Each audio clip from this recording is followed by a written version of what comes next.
Hi, listeners. I'm Colleen Dieter, landscape consultant and certified arborist at ATXGardens.com. Welcome to the ATX Gardens Podcast, where every other week I share simple, timely tips for what to do in your Central Texas garden right now. If you're watching on YouTube, tap like and subscribe for more gardening help. Hey there, gardening friends. Today we're talking about what to do in the second half of June. And as usual, this episode is sponsored by my garden consulting business, ATXGardens.com. So let's get to it. So in general, in the second half of June, we're really getting into summertime. Summertime is a really good time for planning. You know, it's when a lot of plants start going dormant in the garden, and I'll be talking more about that in the next episode. And I'll be talking more about what to do at this time of year, but there's not quite as much gardening to do in the summer, so it's a great time for planning. And that's something that I can help you with my business at ATXGardens.com. It's a really good time to do a consultation. And speaking of planning, a friend of mine named Susan Poisner wrote a new book that's called Designing a Fruit Tree Garden. And she even quotes me in the book and features some of my photos from my orchard projects in the book too. So if you're thinking at all about planting any fruit trees, maybe creating an orchard or a food forest on your property, take a look at that book. It's called Designing a Fruit Tree Garden by my friend Susan Poisner. And of course, there'll be a link to that in the show notes on Amazon. I am an Amazon affiliate, so I do get commissions from those links. Even though it's still hot outside, I still like to spend some time outdoors in the evenings, but it gets pretty buggy out there. And if you're hanging out outside, I recommend using a real strong fan to keep you cool, but also to help keep the bugs away. So if you have a strong fan blowing on you, it makes it hard for mosquitoes and other bugs to fly and land on you.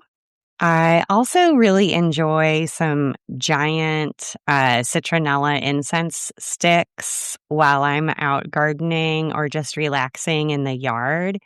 I don't know for sure if the citronella really keeps mosquitoes away or not, but I really like the way that they smell and they're just kind of fun.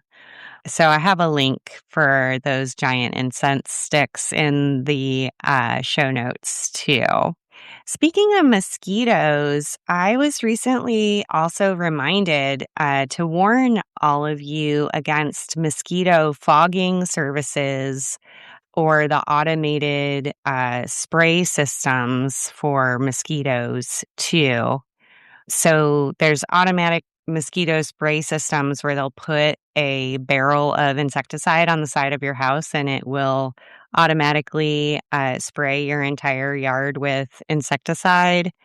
Or you can also hire people to come and use a blower or a fogger to fog your entire yard with pyrethroids. And I'm really against this sort of service and practice. The insecticides that they use are pyrethroids mixed with citronella and other herbal scents. The pyrethroids kill all insects, not just mosquitoes. So that includes bees, butterflies, fireflies, roly-polies, basically any critter that doesn't have a spine. So all of the invertebrates are killed by pyrethroids. So if you're at all interested in any kind of wildlife in your yard, do not use those services, as the invertebrates are key to feeding everyone else higher on the food chain, including humans. We need pollinators, we need the insects to produce food for us.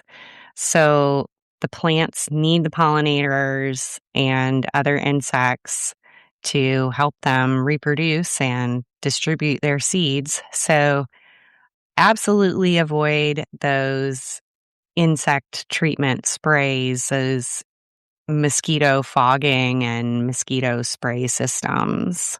Recently, a listener of mine asked me how to deal with soil erosion problems in her yard, and that's a really common question lately because of all the rain we've been enjoying this year. So, the rainfall can wash away soil and can create a muddy mess.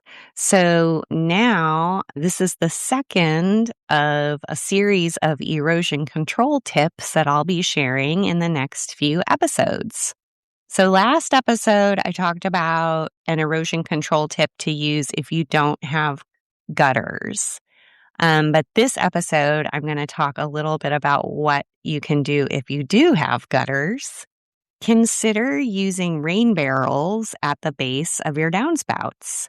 If you grow vegetables, herbs, or fruit, especially citrus trees in pots or blueberries in pots, watering with rainwater makes a big difference in the health and productivity of those particular plants.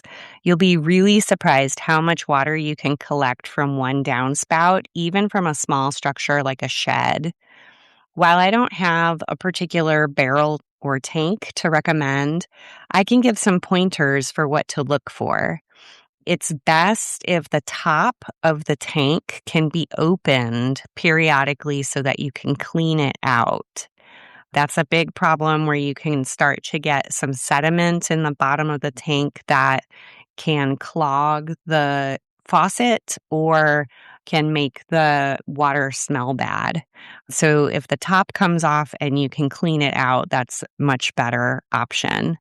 The tank definitely should have a screen on the top to prevent mosquitoes from breeding inside, because if you have any source of standing water, mosquitoes are going to breed in it. Also, make sure that it has an overflow pipe so you can direct the water out of the barrel once the barrel is full and it continues raining. Otherwise, the water will just splash and overflow out of the top of the container, and that will cause a big mess. Put the rain barrel up on a stand or on bricks to elevate it to make it easier to connect to hoses and to fill watering cans. I like to use short hoses on the faucets on my rain tanks to more easily connect to other hoses, electrical pumps, and to fill watering cans. I put a link for some short hoses in my show notes too. So, for more tips like these, make sure you subscribe to this podcast because in the next few episodes, I'll be giving more erosion control advice. Or you can hire me for a consultation at ATXGardens.com. Next episode, I'm going to talk about rain gardens, and that is a technique that pairs perfectly with rain barrels with overflow pipes. And if you already have a rain barrel that is breeding mosquitoes, or you have any spot with standing water in your yard, I recommend mosquito bits and mosquito dunks to help prevent the mosquito larvae from hatching in the water. Unlike the mosquito misting and fogging that I talked about earlier, the mosquito bits and dunks do not harm any wildlife other than mosquito larvae, so they are safe for everyone to use. And again, there's a link to purchase those mosquito bits and mosquito dunks in the show notes. So now, what's going on with woody plants in the second half of June? Well, Not much. Do not plant any woody plants right now. I just saw some people planting some trees, and I am really sad for them.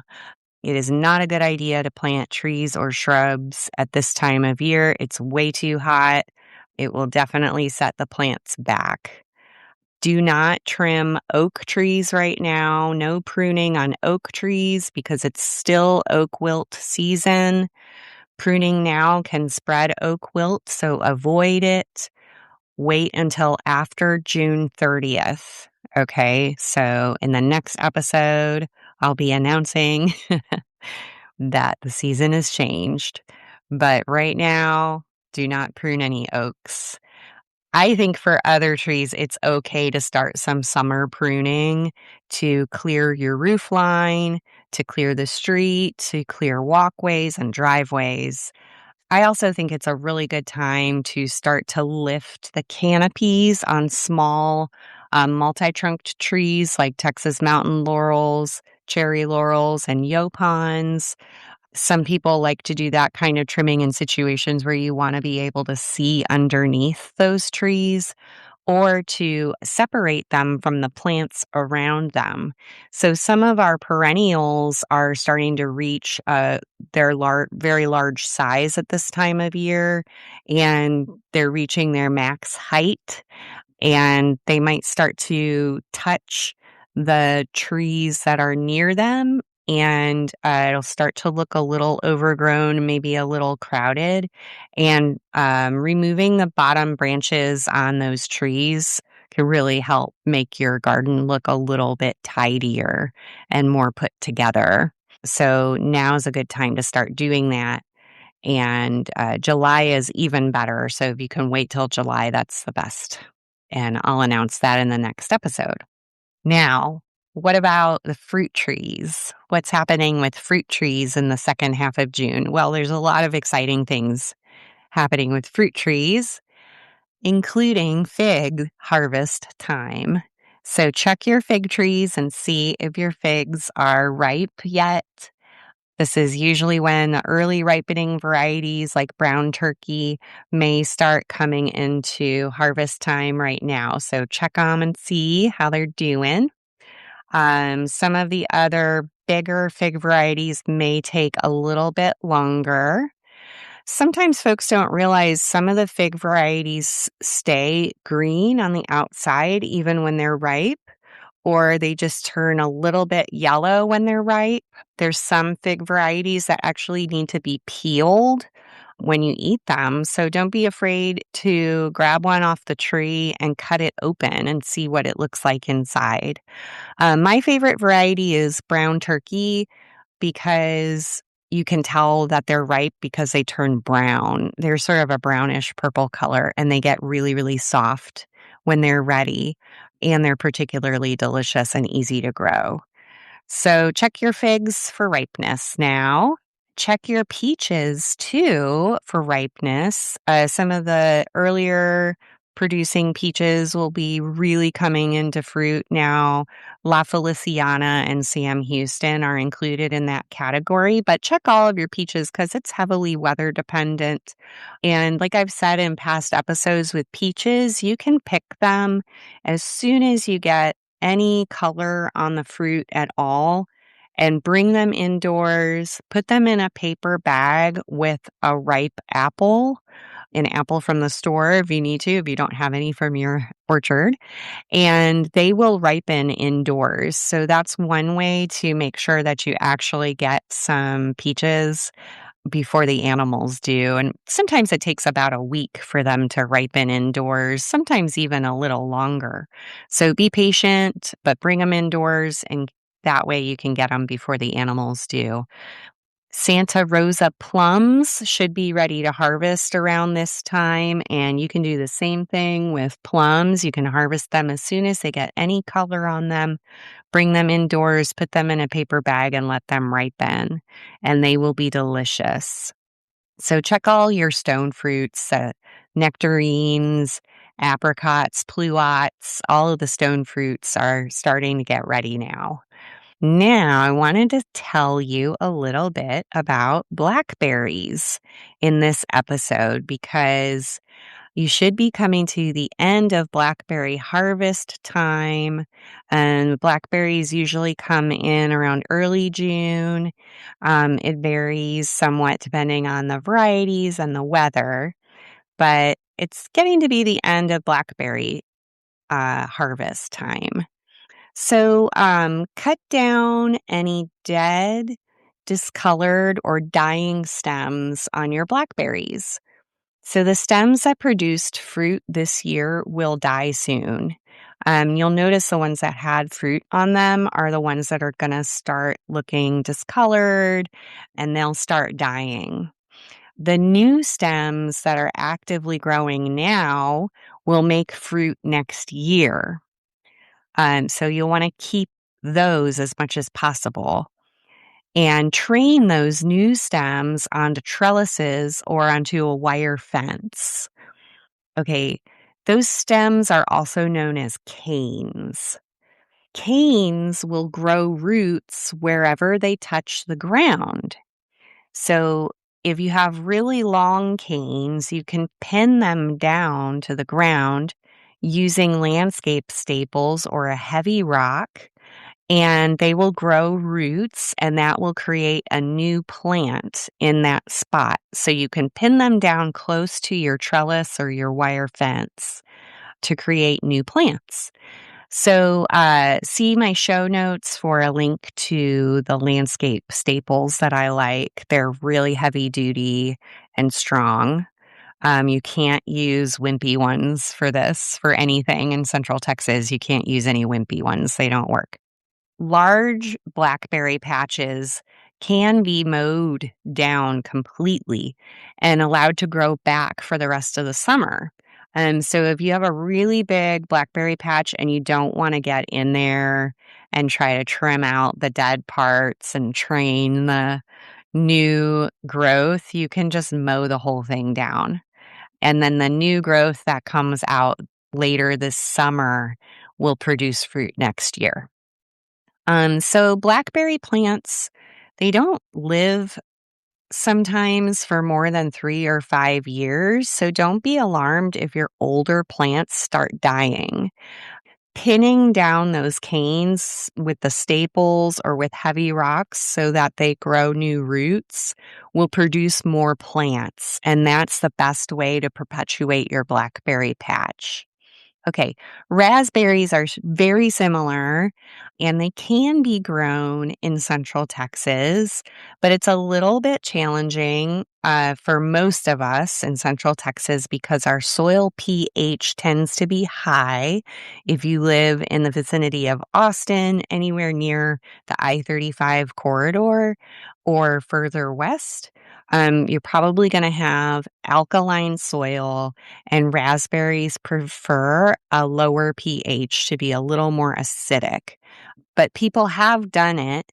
You can grow them here, and you can train them and tend to them in the same way as blackberries. Watering them with rainwater and collecting rainwater will help keep the pH low. If you live further east, like in Bastrop County, Caldwell County, there are different soils there, and many of those soils are more acidic, and you can grow raspberries there. So always get a soil test to find out what's going on. All right. So now we're going to have our mid-episode sponsor break. Hey y'all, this is Colleen Dieter here from ATXGardens.com. If you want personalized help with your landscape, book a consultation and we'll walk your yard together, answer all of your questions, and create a strategy that feels doable for you. I specialize in helping do-it-yourselfers by alleviating their anxieties about their yards. This week, I helped Nirja in North Austin. Her son had some questions about his lovely vegetable garden, and she wanted to know what specific steps to take to actually finish her landscaping projects that were starting to feel like they would never end. I gave her some very straightforward, simple steps to pull her project together. I know that is a major issue for a lot of homeowners. You start getting into a project and it starts to snowball, and one thing leads to another, and it just feels like it's never going to end, and you kind of get lost and you don't know what to do next, and it can be embarrassing. Hire me for a consultation. I will not shame you. I completely understand. I can help. So make an appointment today at ATXGardens.com. Let's get back to the episode. What's happening at the end of June with our perennials and our grasses and our bulbs? Okay, it's time to really wrap up planting, transplanting, and dividing. Do it now. If there's some rain in the forecast, it's still okay to do it. But do not acquire any more plants now, okay? It is too hot for most plants to survive planting, transplanting, or dividing past July 1st, and you're really pushing it at the end of June. So avoid any planting, transplanting, or dividing. If you have any left to do, like just get it done. It's okay if there's rain in the forecast. If there's no rain in the forecast, try to avoid it. If you have plants in pots that are waiting to get in the ground, go ahead and put them in the ground ASAP, because it's easier for them to survive the summer in the ground than it is to try to keep them alive in pots. Because with nursery pots, you generally have to water them every day, depending on the plant, especially if they're in 1-gallon pots, and they usually die in the 1-gallon pots in the summer. So just put them in the ground and then stop getting any new plants. Now on to vegetables and herbs and our garden flowers. Okay, go ahead and harvest all of your green beans, unless you're saving a few plants to go to seed. It's time to continue removing spring crops that are not heat tolerant, like green beans and certain varieties of cucumbers, the big beefsteak type tomatoes. If there's any crops in the garden that are looking shabby and are not productive, it is time to remove them. Now, in the last episode, I mentioned this. I wonder if you've been thinking about if you're going to continue vegetable gardening through the summer. Many gardeners take a break from vegetable gardening around the end of June and into July. And in the next episode, I will discuss putting the vegetable garden to bed in early July. Now, if you've decided that you're going to continue gardening through the summer, you can add some compost where your spring crops were, and there's a few things that you could plant now. Southern peas, black-eyed peas, and cowpeas will continue to produce beans and peas, so to speak, through the worst months of the summer here. Plant those directly into the garden using seeds. You can also plant okra, melons, pumpkins, gourds, winter squashes, sunflowers, amaranth, melokia, and magenta spreen, all direct sown from seed, and they will all grow and produce all summer too. Peppers and eggplants can still be planted from plants. So you need small little plants, little transplants.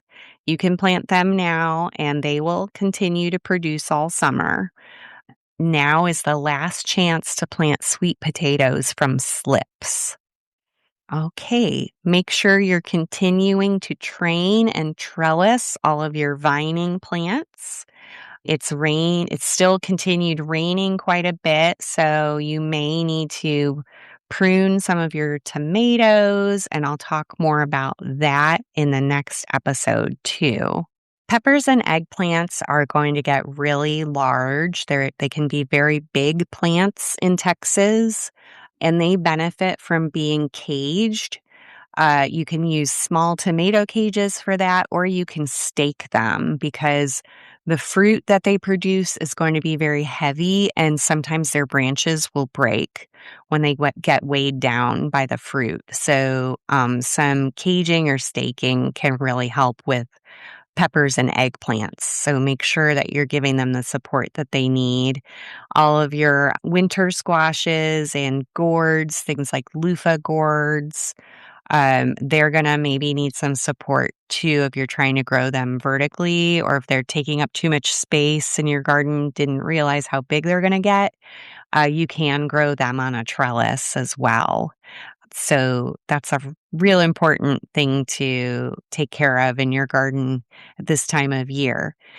This time of year also is a good time to side dress your summer crops that have been in the ground for a while. Like if you planted peppers and eggplants in March or April, give them some fertilizer or compost per your soil test results. Just side dress them. That's a technique where you sprinkle a handful of compost or fertilizer under the plants, and then you gently scratch it in using a hand cultivator. The hand cultivator is that little tool that looks like a claw that often comes in a set with a trowel and like some kind of little rake or some pruners or something. They all come together. That's called a hand cultivator, and if you don't have one, of course, I have a link to one on Amazon in the show notes. Now, in the herb garden, it's a really good time to harvest still, so keep harvesting those fresh herbs. Many of them are maturing now, and they're at their best flavor-wise right before they start blooming. Mint, lemon balm, chives, oregano, and thyme are all at their best now. And make sure you're trimming your basil really frequently and harvesting it to keep it from blooming. Depending on the variety of basil, there's some types that don't taste as good after they start flowering, and removing the flowers and harvesting them more often will increase the longevity of your harvest. So make sure you enjoy all of those herbs fresh at this time of year, or start harvesting larger quantities and drying them. And then in the next episode too, I'll be talking about how to care for all of your herbs in midsummer, and there's a change that happens at the beginning of July. So make sure you listen to the next episode to learn about the kind of turn of the season for the herbs. Now, I'm going to give you a little reminder about lawn care. If you're still caring for a conventional lawn in Central Texas, make sure you're mowing once every 2 weeks. Don't mow more often than that. Mowing every week is too much. And make sure you put your mower on the highest setting possible. Let your grass stay longer. Okay, mowing the grass high allows the grass blades to shade the ground around them, and that will keep the soil moist and cool. Longer grass leaves means less exposed bare soil where weeds would grow. Okay, so if you have longer leaves on the grass, that leaves less open space for weeds to come in. And then the grass can shade itself too and keep the soil cool. So cutting grass too low too often is the number one mistake that people make, and that can kill your grass. So it's really important to stick with that once every 2 week schedule or less, and put your mower on the highest setting possible. Now, onto the activism portion of the podcast. And in the past few episodes, I've been covering stories about seed banks that have been lost or moved due to armed conflicts, or seed saving movements that have sprung up due to armed conflicts.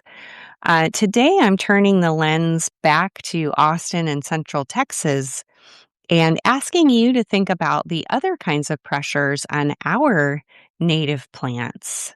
Native plants, specifically those perennials and trees and shrubs and vines that are all indigenous to this part of the world.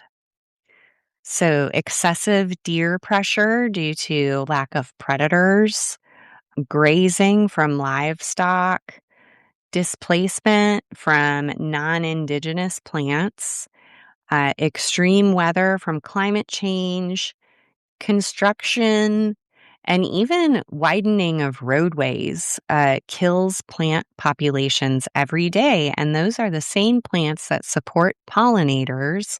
And again, our food supplies depend on pollinators. So we need those native plants to support pollinators, and we need those pollinators to help us produce food from our domesticated crops.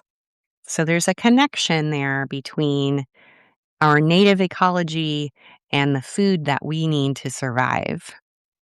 Some of our native plants are becoming more and more rare, and I think that they should be protected now before they become endangered. So I use the word rare often, meaning that they're harder and harder to find in the wild, and many of them are not available in the nursery industry or from seed companies. And they may not be officially endangered or threatened or on any particular list, but I think that it's important for us to protect those plants from all of those pressures that they're suffering from before they end up on a list. And that's what my organization, Central Texas Seed Savers, does through our seed sharing programs. And I'm so honored to be included in the Wild Spirit Wild Places third annual pollinator event, which is happening on Sunday, June 14th from 11 a.m. to 3 p.m. at Vista Brewing. I'll be speaking on a panel from noon to 1 during that festival event. And that panel is going to be about native plants and their relationship with pollinators. And RSVPs are requested but not required. And there's a link in the show notes. So again, that's Sunday, June 14th from 11 to 3 at Vista Brewing. And I will be on the panel from noon to 1. And then in addition, there's another event coming up that's a tree identification walk for seed savers at Natural Gardener on June 20th. That's 2026 from 10 to 11:30. And Central Texas Seed Savers sort of co-hosts those events with our partners, Tree Folks, for our Seed to Tree partnership to train volunteers to identify trees and then learn how to collect seed from those trees and send that seed to Tree Folks so they can use those seeds in their nursery. And then they use the saplings that they grow in the nursery in their reforestation projects. I'm particularly excited about the Tree ID for Seed Savers class at Natural Gardener because there's a basswood tree at Natural Gardener. And the basswood tree is native to this area, but relatively rare. We don't see them very often. And that's definitely one that Tree Folks is looking for seeds for. So I hope I'm not leading that class, but I hope whoever is leading it will show off the basswood tree. So, of course, there's a link to sign up for that Tree ID class in the show notes. That wraps up today's episode. Please check the show notes for links to everything I mentioned. And if you enjoyed my podcast, please share it with a fellow Central Texas gardener. It really helps me to grow the show. I'm Colleen with ATXGardens.com, and I'll see you next time. Thanks for listening. Thanks for listening to the ATX Gardens Podcast. For show notes, tools, and to book a consultation with me, visit ATXGardens.com. Happy gardening! See you next time.